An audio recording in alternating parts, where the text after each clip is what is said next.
ವರ್ಷದ ಕೊನೆಯ ಖಗ್ರಾಸ ಚಂದ್ರಗ್ರಹಣ ಗೋಚರ ಆಗತ್ತೆ.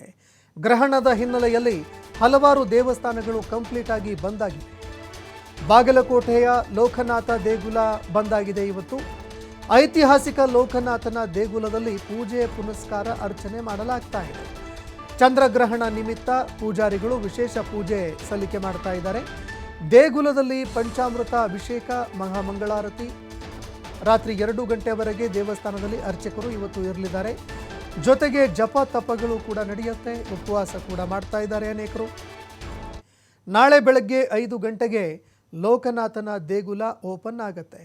ಮಹಾರುದ್ರಾಭಿಷೇಕದ ಬಳಿಕ ದೇವಸ್ಥಾನ ಓಪನ್ ಆಗಲಿದೆ. ಹಲವಾರು ದೇಗುಲಗಳ ಬಾಗಿಲು ಬಂದ್ ಮಾಡಲಾಗಿದೆ. ಇವತ್ತು ವಿಶೇಷ ಪೂಜೆಗಳು ಕೂಡ ನಡೆಯುತ್ತೆ. ಇಡೀ ರಾತ್ರಿ ಇವತ್ತು ಅರ್ಚಕರು ದೇವಸ್ಥಾನದಲ್ಲೇ ಉಳಿದುಕೊಳ್ತಾರೆ ಅನ್ನುವಂತಹ ಮಾಹಿತಿಗಳು ಒಂದು ಕಡೆ ಬರ್ತಾ ಇದ್ದರೆ, ಮತ್ತೊಂದೆಡೆ ಜನರು ಕೂಡ ಅನೇಕ ಧಾರ್ಮಿಕ ಆಚರಣೆಗಳನ್ನು ಆಚರಿಸ್ತಾ ಇದ್ದಾರೆ. ಉಪವಾಸ ಮತ್ತೊಂದು ಮಗದೊಂದು ಅಂತ. ಆದರೆ ವೈಜ್ಞಾನಿಕವಾಗಿಯೂ ಕೂಡ ಇದನ್ನು ಕಣ್ತುಂಬಿಕೊಳ್ಳೋದಕ್ಕೆ ಇಡೀ ರಾಜ್ಯ ದೇಶ ಕಾತುರತೆಯಿಂದ ಕಾಯ್ತಾ ಇದೆ. ಯಾಕಂದರೆ ಈ ಚಂದ್ರ ಏನಿದೆ ಇದು ಕೆಂಪು ಬಣ್ಣಕ್ಕೆ ತಿರುಗುವಂಥದ್ದು ಒಂದು ವೈಜ್ಞಾನಿಕ ವಿಸ್ಮಯ ಕೂಡ ಹೌದು. ಹೀಗಾಗಿ ಎಲ್ಲರಿಗೂ ಕೂಡ ಇದೊಂದು ವಿಶೇಷವಾಗಿ ಪರಿಣಮಿಸ್ತಾ ಇದೆ.